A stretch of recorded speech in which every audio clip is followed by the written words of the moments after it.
مولانا طارق جمیل صاحب ایک روایت بیان کرتے ہیں، کہتے ہیں جب رسول اللہ صلی اللہ علیہ وسلم کی وفات میں 1 ہفتہ باقی رہ گیا تو صحابہ کرام آئے، سیدنا عبداللہ ابن مسعود آئے اور آ کر اللہ کے نبی صلی اللہ علیہ وسلم کے پاس بیٹھے۔ آپ نے اپنے اصحاب کو دیکھا تو آپ کی آنکھوں میں آنسو آ گئے اور کہا میں تمہیں اللہ کے حوالے کرتا ہوں۔ سیدنا ابن مسعود نے فرمایا اے اللہ کے نبی، یہ تو الوداعی گفتگو لگ رہی ہے، لگتا ہے اب آپ ہم سے جدا ہونے والے ہیں، آپ ہمیں اپنے کفن دفن غسل کے بارے میں حکم جاری فرمائیں۔ فرمایا میرا غسل میرے اہل بیت دیں گے۔ کہا کفن کون دے گا؟ کہا کفن بھی میرے اہل بیت دیں گے۔ کہا جنازہ کون پڑھائے گا؟ کہا جب غسل اور کفن سے فارغ ہو جاؤ تو حجرہ عائشہ میں سے تم سارے نکل جانا، مجھے اکیلے یہیں پر چھوڑ دینا، سب سے پہلے میرا جنازہ اللہ پڑھے گا۔ جب آپ کے جانے میں 1 ہفتہ باقی تھا دنیا سے تو صحابہ آئے، عرض کی یا رسول اللہ، تو آپ نے ان کو دیکھا تو آپ کی آنکھوں میں آنسو آ گئے، تو آپ نے کہا میں تمہیں اللہ کے سپرد کرتا ہوں، اللہ تمہارا ساتھی ہوں۔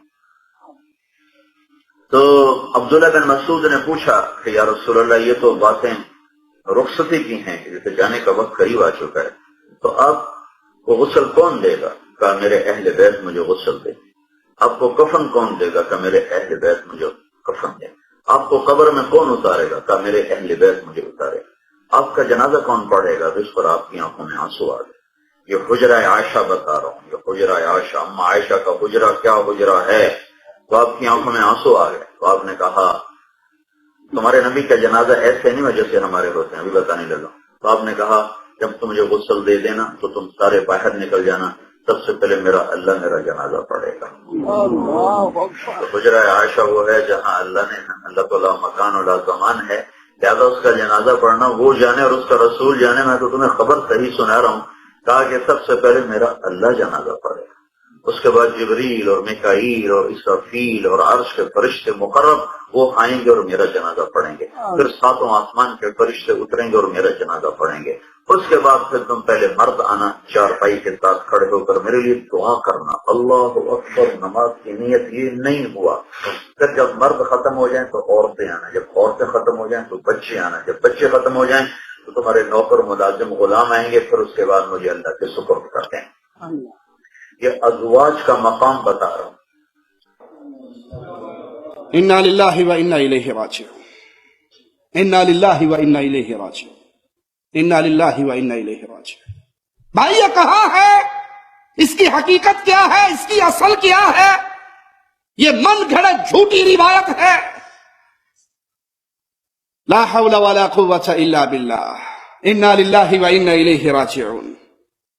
پھر اس کے بعد فرشتے پڑھیں گے، پھر اس کے بعد صحابہ تم آنا، پھر عورتیں آئیں گی، پھر بچے آئیں گے۔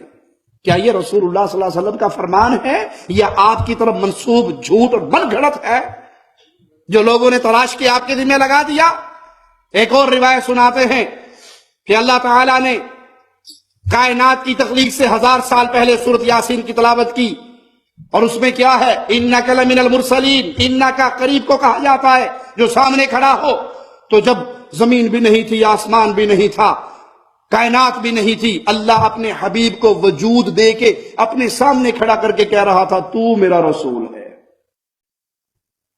اللہ کے حبیب پیدا ہوئے سیدہ آمنہ کے گھر، اور یہاں یہ کہہ رہے ہیں کہ نہیں، کائنات کے وجود سے پہلے، زمین و آسمان کی تخلیق سے پہلے، آدم اور بنو ہاشم کی تخلیق سے پہلے اللہ نے اپنے نبی کو پیدا کر کے اپنے سامنے کھڑا کر لیا۔ یہ جھوٹ نہیں تو اور کیا؟ نہیں، زمین آسمان کی پیدائش سے پہلے سورہ یاسین کی تلاوت فرمائی۔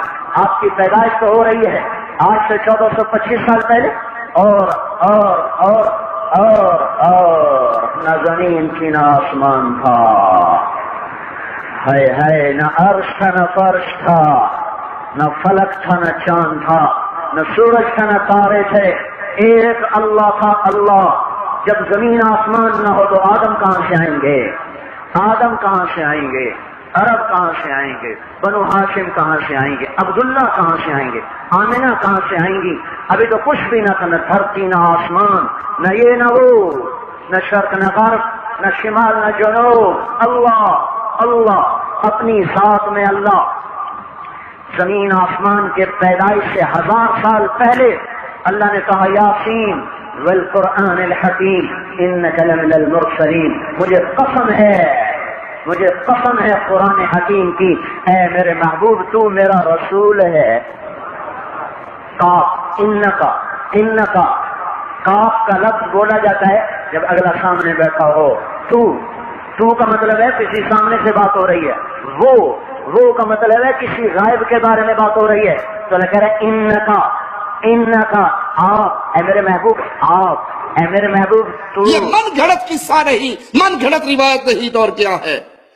مشرکین نے، قبر پرستوں نے، غیر اللہ کی عبادت کرنے والوں نے ایسی روایات تراشی اور عوام کے اندر مشہور کر دی جو اسلام کی ضد ہے، جو توحید کی ضد ہے، جو عقیدہ صحیحہ کی ضد ہے، لوگوں میں پھیلا دی۔ کہیں پتھروں پہ امیدیں لگا دی، کہیں قبر والوں سے امیدیں جوڑ دی۔ حالانکہ رسول اللہ صلی اللہ علیہ وسلم کو اللہ نے قبر پرستوں، پتھر پرستوں کی طرف تو بھیجا تھا۔ ابو جہل پتھر پرست نہیں تھا، صنم پرست نہیں تھا۔ آج یہ روایتیں گھڑ کے آپ قوم کو سنا دیں کہ پتھر سے بھی امیدیں لگا لو تو فائدہ ہوتا ہے۔ آپ آئے ہی پتھر کے پجاریوں کو صنم پرستی سے ہٹا کر اللہ کی عبادت کی طرف منہ موڑنے کے لیے، لوگوں نے اس کو اپنی خواہشات پوری کرنے کے لیے عوام میں مشہور کیا، توحید کو مٹانے کے لیے، شرک کو پھیلانے کے لیے۔ یہ ایک گھناؤنی سازش ہے لوگوں کی اللہ کے لیے۔ شریعت اسلامیہ تم سے ڈیمانڈ کرتی ہے تحقیق کے دامن کو کبھی نہ چھوڑو، اس دین کا علم حاصل کرو، قرآن کا علم حاصل کرو، احادیث رسول صلی اللہ علیہ وسلم کا علم حاصل کرو، اپنی اولاد کو قرآن اور حدیث کا علم سکھاؤ۔ تم مر کے دنیا چھوڑ جاؤ گے، اگر تمہارے بچوں نے قرآن اور حدیث کا علم سیکھا ہوگا، تمہارے مرنے کے بعد تمہارے لیے دعائیں کرتے رہیں گے۔ تمہارے مرنے کے بعد دین اسلام کی جتنی خدمت کریں گے وہ اپنے آپ تمہارے اکاؤنٹ میں ٹرانسفر ہوتا رہے گا۔